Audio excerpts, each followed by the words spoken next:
Nag-decide kami to go for a walk today, papunta dun sa grocery store na malapit sa amin. So, kung dun kami sa Pilipinas, nakatira dun sa dati naming tinitirahan, bale, ganun siya kalayo from dun sa street hanggang sa Shangri-La Mall sa EDSA. So, yan, itong grocery store na to is called Freshco, kung nakita niyo yung signage kanina.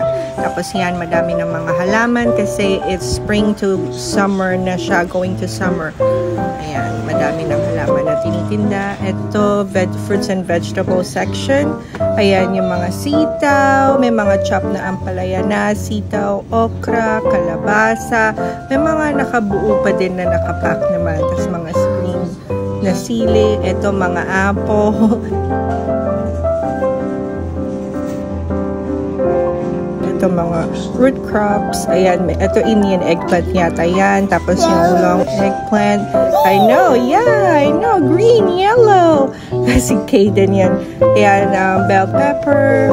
Ayan, blueberries. Tapos ito yung mga iba pang mga vegetables. Yeah, green. That's right. Ito, spinach and tomatoes. Green, green spinach. Ito mga oranges, limes, lemon. Dito tayo sa pastry section. Yan, mga bread.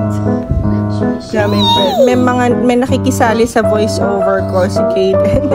And mga donuts. Minsan yan yung mga binibili naming snack for school for Kaden. For Caleb. Ito, tapos na kami. Ayan, ito yung niluto namin for today. Baked salmon.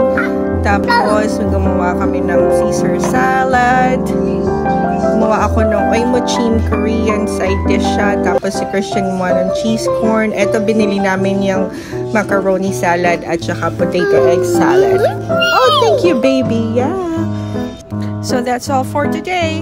Thank you for watching. Bye!